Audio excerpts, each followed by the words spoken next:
அனைவருக்கும் வணக்கம். நடிகர் விஜய் மற்றும் சங்கீதா அவர்களுடைய விவாகரத்தை பற்றி நம்ம பேச வேண்டாம், மேலும் அது அவங்களுடைய பர்சனல் விஷயம் அப்படின்னு சொல்லிட்டு நம்மளே நினச்சா கூட இல்லை நீங்கள் பேசுங்க, நாங்கள் உங்களுக்கு கண்டென்ட் அள்ளி அள்ளி தரோன்னு சொல்லிட்டு இந்த அணில் குஞ்சுகள் பார்த்தீங்கன்னா தொடர்ந்து கேணத்தனமாக பிஹேவ் பண்ணிகிட்டு இருக்கானுங்க சமூக வலைத்தளங்களில். அதில் ஒரு பெண்லாம் பார்த்தீங்கன்னா எங்கள் அண்ணாவுக்கு நாங்கள் இருக்கோம், ஏன் நாங்கள் அவங்களுக்கு பொண்டாட்டியாகவே இருக்கோம் அப்படின்ட்டுலாம் கூட பேசிட்டு போயிருக்காங்க. அந்த பெண் இப்போது பயங்கரமாக ட்ரெண்ட் ஆகிட்டு இருக்காங்க. இந்த பெண் பேசியிருக்கிறத பார்ப்போம் வாங்க. முதல்ல 1000 தங்கச்சி இருக்கிறோம், 1000 அக்கா இருக்கிறோம், பொண்டாட்டியா கூட இருந்துட்டு போறோமே, எங்க தளபதிக்கு நாங்க நிப்போம், யாரு வேணா போட்டுட்டு போட்டு தலை. இப்படியெல்லாம் பேசினா யார் வேணால் போட்டுக்கிட்டு தான் போவாங்க. அவங்களுடைய கருத்துக்களை சமூக வலைத்தளங்களில் போடுவாங்க. கண்டபடிக்கு திட்டி பதிவுகள் போடுவாங்க. இப்படியெல்லாம் இருந்தால் போடுவாங்க தான், யார் வேணால் போடுவாங்க. தளபதிக்கு பொண்டாட்டியாக கூட நாங்கள் இருப்போம் அப்படின்றாங்க. அந்த தளபதியுடைய பொண்டாட்டியே இவனை எனக்கு பிடிக்கலன்னு சொல்லிட்டு இவன் இப்படியெல்லாம் டார்ச்சர் பண்ணியிருக்கான்னு சொல்லிட்டு அந்த அம்மா வெளியே குற்றம் சாட்டுறாங்க. ஆனால் இங்கே பாருங்க, விர்ச்சுவல் வாரியர்ஸ் தளபதிக்கு பொண்டாட்டியாக ஆயிர மாட்டோமான்னு காத்துக்கிட்டு இருக்காங்க தவமா. அதுலேயும் அவங்க உபயோகிக்கிற வார்த்தைகளை பாருங்க. 1000 தங்கச்சி இருக்கிறோம், 1000 அக்கா இருக்கிறோம், ஏன் அவருக்கு பொண்டாட்டியாக கூட இருந்துட்டு போகிறோமே. அக்கா தங்கச்சி அப்படின்னு சொல்கிறாங்க. நீங்கள் விஜய்க்கு தங்கச்சி அப்படின்னா நீங்கள் எப்படி பொண்டாட்டி ஆக முடியும்? கொச்சையாக பேசுகிறாங்க, ரொம்ப கொச்சை. என்ன பேசுகிறோம் ஏது பேசுகிறோன்னு லெவல் இல்லாமல் பேசுகிறாங்க. கண்டாதையும் பேசிக்கிட்டு இருக்குதுங்க தாவேக்கா தவிட்டு தற்கொலைகளா. அக்கா தங்கச்சின்னா நீங்கள் எப்படி விஜய்க்கு பொண்டாட்டி ஆகணும்னு நீங்கள் பேசுகிறீங்க? என்ன இது, விஜய்க்கு பொண்டாட்டியாக கூட இருந்துட்டு போயிடும்னு பேசுகிறீங்க? என்னங்கடா உங்களுடைய மனநிலையும் உங்களுடைய புத்தி எவ்வளோ கேடுகட்ட சாக்கடத்தனமான புத்தியாக இருக்குது. பார்க்குறதுக்கு இந்த அண்ணா பாப்பா லவ் மாதிரி இருக்குது. அண்ணா பாப்பா லவ். அணில் குஞ்சு ரசிகைகளுக்கு தங்களுடைய புருஷனை பிடிக்காது, விஜயை பிடிக்கும். அந்த தலைமை அணிலுக்கு தான் கட்டின பொண்டாட்டியை பிடிக்காது. என்ன ஒரு ஒற்றுமை. மீண்டும் மீண்டும் நம்ம சொல்கிறது தான், தாவேக்கா காரணங்க விஜய் ரசிகர்னு சொன்னால் பொண்ணு கொடுக்காதீங்க, பொண்ணு எடுக்காதீங்க, மாப்பிள்ளை கொடுக்காதீங்க, மாப்பிள்ளை எடுக்காதீங்க, அவ்வளோதான் சொல்ல முடியும். உங்களை நீங்கள் காப்பாற்றிக்கோங்க, உஷாரையா உஷாரு, தெளிவாக சொல்லிட்டேன் பார்த்துக்கோங்க. அந்த பையன் அப்படி இல்லைப்பா, விஜய் ரசிகராக இருந்தாலும் அவன் நல்ல பையன்ப்பா அப்படின்லாம் தயவு செஞ்சு கணக்கு போட்டுறாதீங்க மக்களே. இவங்கெல்லாம் தமிழ்நாட்டு மக்கள் தானா? இவங்கெல்லாம் நம்ம மக்கள் தானா? உசிரை விட மானம் தான் பெருசுன்னு நினைக்கக்கூடிய தமிழ்நாட்டு மக்கள் தானா? மக்கள் தானா? ரத்தம் கொதிக்குதே, நெஞ்சு பொறுக்குது இல்லையே, நமக்கெல்லாம் நெஞ்சு பொறுக்குது இல்லையே, விஜய்க்கு அவர்களுக்கும் நெஞ்சு பொறுக்குது இல்லையே, விஜயோடைய ரசிகர்களுக்கும் எதுவுமே யாருக்குமே பொறுக்கிறது இல்லையே மக்களே. வீர மங்கைகள், வேலு நாச்சியார் கொள்கை தலைவர் இல்லையா, வீர மங்கைகள் அப்படிதான் இருப்பாங்க. என்னம்மா முழங்கிட்டு போகிறாங்க மீடியா முன்னாடி, கொள்கையை முழங்குறாங்க. எங்கள் விஜய் அண்ணன், நாங்கள் 1000 அண்ணன், 1000 தங்கச்சி, 1000 அக்கா, 1000 பேர் இருக்கோம், ஏன் பொண்டாட்டியாக கூட 1000 பேர் இருந்துட்டு போகிறோம். 1000 பொண்டாட்டி எப்படி சமாளிப்பார் அண்ணன்? இவ்வளோ ஓப்பனாலாம் எப்படிங்க பேச முடியுது இவங்களாலலாம் பப்ளிக்கில் விஜய்க்கு நாங்கள் பொண்டாட்டியாக இருந்துட்டு போயிடுவோன்னா? இவங்களெல்லாம் திருமணம் செய்யக்கூடிய இல்லை திருமணம் ஆகியிருக்கக்கூடிய ஆண்களுடைய நிலையை நினைத்தால் ரொம்ப பரிதாபமாக இருக்கிறது மக்களே. இது வெறும் ஆண்களுக்கு மட்டும் கிடையாது, அதே மாதிரியே தான் தாவேக்கா ஆண் ரசிக குஞ்சுகளை திருமணம் செய்யக்கூடிய பெண்களை நினைத்தாலும் ரொம்ப பரிதாபமாக இருக்கிறது. தங்கச்சி அக்கான்னு சொல்கிறவங்கெல்லாம் எப்படி பொண்டாட்டி ஆக முடியும்? அரசியல் தான் தெரியல, தற்குறிகளாக இருக்காங்கன்னு பார்த்தா உறவு முறை பற்றியும் தெரியல.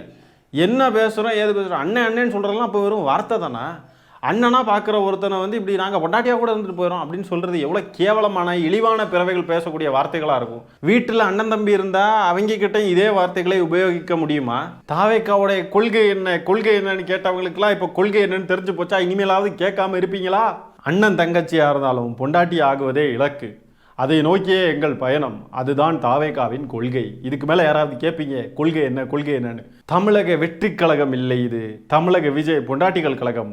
ஆனா சின்னப்ப தீராத விளையாட்டு பிள்ளை. பயப்படாதீங்க. ஸ்போர்ட்ஸ்ல ரொம்ப இன்ட்ரெஸ்ட் ஆங்க. தீராத விளையாட்டு பிள்ளை தாங்க, ஆனா ஸ்போர்ட்ஸ்ல இல்ல. அவரும் தீராத விளையாட்டு பிள்ளை. இவங்க அண்ணன் தங்கச்சியாக இருந்தாலும் பரவாயில்ல, நாங்கள் பொண்டாட்டி ஆகணும்னு ஆசைப்படுறவங்க. நல்ல காம்பினேஷன், நல்லா ஒத்து போகுதுங்க. இந்த மாதிரி பேசக்கூடியவங்களெல்லாம் வீட்டில் எப்படி பார்ப்பாங்க? தூக்கி போட்டு மிதிக்க மாட்டாங்களா? என்ன பேசிட்டு வந்திருக்கிற நீ, இப்படியெல்லாம் பேசி நம்ம குடும்ப மானத்தை வாங்கிட்டியே அப்படின்லாம் கேட்க மாட்டாங்களா? சூப்பராக பேசியிருக்க, வாவ், இப்படிதான் பேசணும், இன்னும் அதிகமாக பேசணும், இப்படிலாம் தான் புகழ் வாங்க போல இருக்கு வீடுகளில், தாய் தகப்பன் மாதிரிலாம். அடுத்தது ஒரு தாவேக்கா ஆதரவு யூடியூபர் ஒருத்தர் என்னமோ பேசுகிறாப்புல. அவர் வந்து முன்னாடி சைமன் செபாஸ்டியனுடைய விவகாரம் இருக்கு பாருங்க, சைமன் செபாஸ்டியன் விஜயலட்சுமி விவகாரம், அந்த விவகாரத்தில் ஏதோ கருத்து தெரிவிச்சிருக்காப்புல. இந்த மாதிரி வந்துட்டு விஜயலட்சுமி அக்கா புதுவெளிக்கு வந்துட்டாங்க, அவங்க அப்படி வந்ததுனால நாங்கள் வந்து அவங்களுக்காக குரல் கொடுப்போம் அப்படி இப்படின்னு சொல்லிட்டு என்னெல்லாமோ பேசுகிறாப்புல. அதை பார்ப்போம் வாங்க. அவர்கள் பிரச்சனை பொதுவெளிக்கு வந்துருச்சு, போலீஸ் கம்ப்ளைண்ட் ஆயிடுச்சு, நீதிமன்றத்துக்கு போயிடுச்சு. அந்த அம்மா பொதுவெளியில வீடியோ போட்டு எனக்கு நியாயம் வேணும் அப்படின்னு சொல்லி கேட்டாங்க. ஒரு பெண்மணி பொதுவெளியில வந்து நியாயம் கேட்கும் போது அந்த பெண்மணிக்கு பக்கபலமா துணையா நிற்க வேண்டியது தேவை ஏற்பட்டிருக்கு. அந்த மாதிரி த்ரிஷா அவர்களோ விஜய் அண்ணாவோட ஒய்ஃப் யாராவது பொதுவெளியில வந்து என்னை ஏமாத்திட்டாரு, இந்த மாதிரி பண்ணிட்டாரு, இல்ல அரசியல் களத்துல ஏதோ ஒரு நடிகை யாராவது, இவர் அரசியல் துறையில இப்பதான் வந்திருக்காரு, இதற்கு முன்னாடி சினிமால இருந்தாரு, எப்பயோ வந்து எங்கேயாவது இந்த மாதிரி நடந்துகிட்டாரு விஜய் அண்ணா, அந்த மாதிரி நடந்துகிட்டாரு விஜய் அண்ணான்னு ஒரு கம்ப்ளைண்ட் பொதுவெளியில வந்திருக்கா? பொதுவெளியில தன்னுடைய ஒழுங்கு எப்படி அவர் கடைபிடிச்சுக்கிட்டு இருக்காருங்கிறது ஊருக்கே தெரியும். பொதுவெளியில வராத ஒரு செய்தியை பொதுவெளியில வந்த மாதிரி இந்த மூணாம் தர ஃபேக்கடிகள் பண்ணுவாங்க. விஜயோடைய ஒழுக்கம் அப்படியே தள்ளிட்டார். விஜயலட்சுமி அவர்கள் பொதுவெளியில வந்து நியாயம் கேட்கிறாங்க, அந்த பெண்மணிக்கு பக்கபலமா துணை நிற்க வேண்டிய அவசியம் இங்க ஏற்பட்டிருக்கு அப்படின்னா புரட்சிகரமா பேசுன வாய் இன்னைக்கு எங்கப்பா இருக்கீங்க தம்பி? தம்பி, குட்டி தம்பி, இன்ஃபர்மேட்டிவ் டைரி எங்கப்பா இருக்கீங்க? இந்த மாதிரி த்ரிஷா அவர்களோ விஜய் அவர்களுடைய ஒய்ஃபோ யாராவது வந்து பொதுவெளியில என்னை ஏமாத்திட்டாங்க, என்னை கஷ்டப்படுத்திட்டாங்கன்னு வந்து சொன்னாங்களா? இதுல இருந்தே தெரிஞ்சுக்கோங்க எங்க தலைவனுடைய ஒழுக்கம் எப்படின்னு தெரிஞ்சுக்கோங்கன்னு சொல்லிட்டு இப்படிலாம் பேசுனீங்களே தம்பி, இப்போ எங்க தலைமறைவா இருக்கீங்க? பேசுங்க, வாங்க பேசுங்க, வாங்க பேசுவோம். அடுத்தது இங்க பாருங்க, மதன் கௌரி வந்து அடுத்தவங்க வீட்டு தாலி அறுப்புக்கெல்லாம் வந்து அவர் வந்து அப்படியே அதை வச்சு கண்டென்ட் மில்க் பண்றது.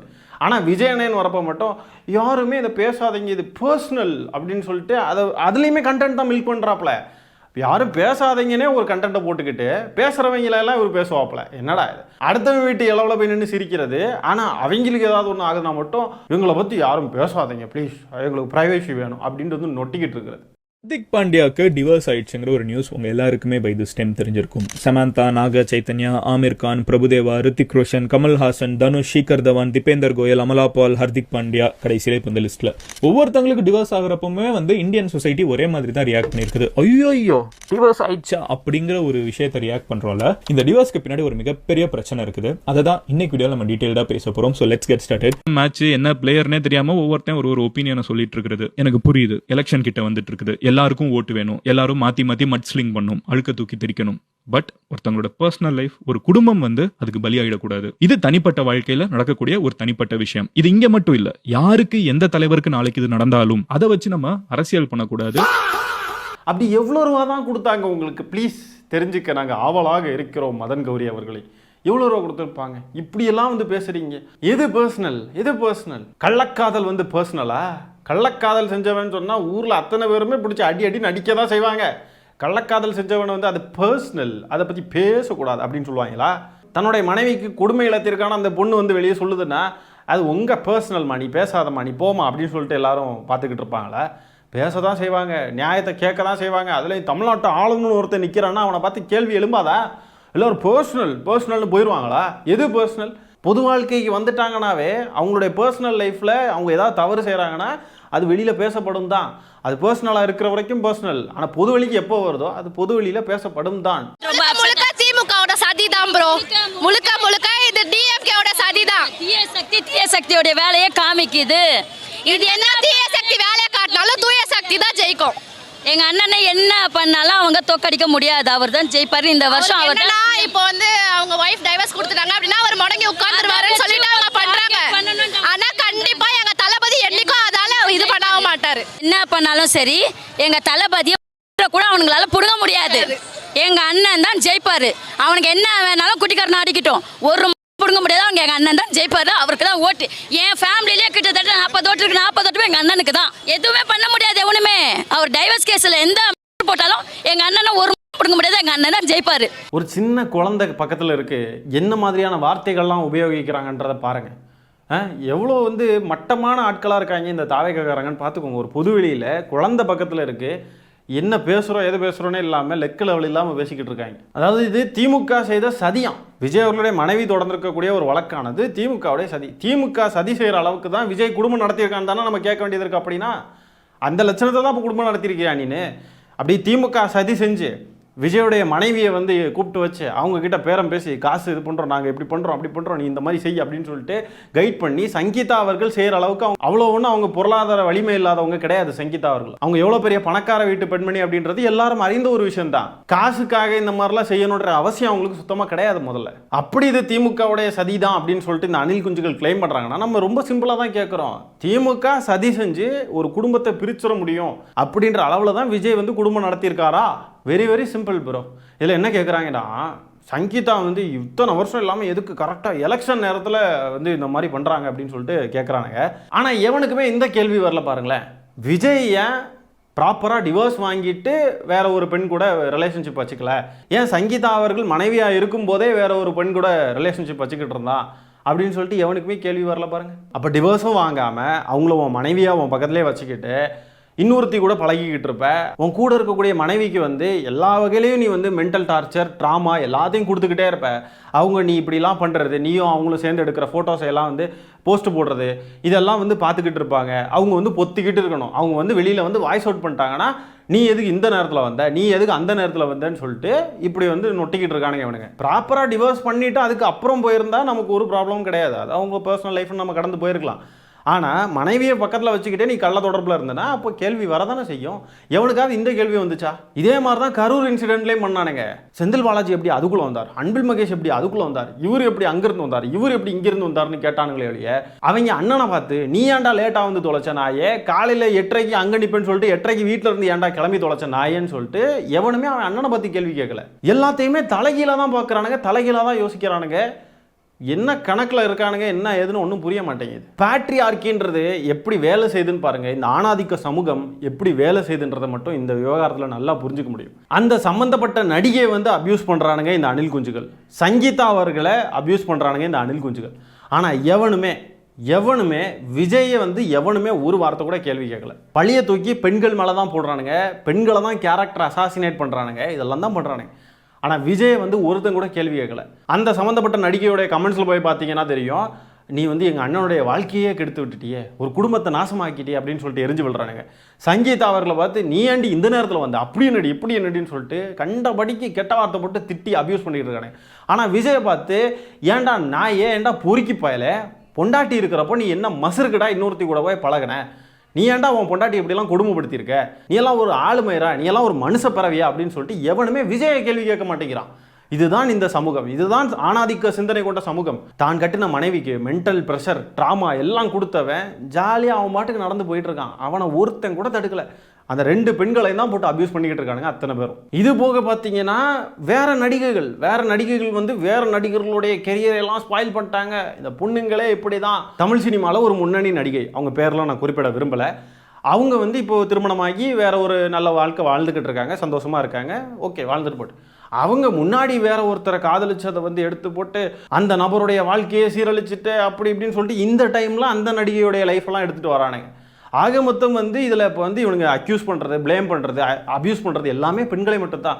ஆண்களை ஒரு கேள்வியும் கேட்கல.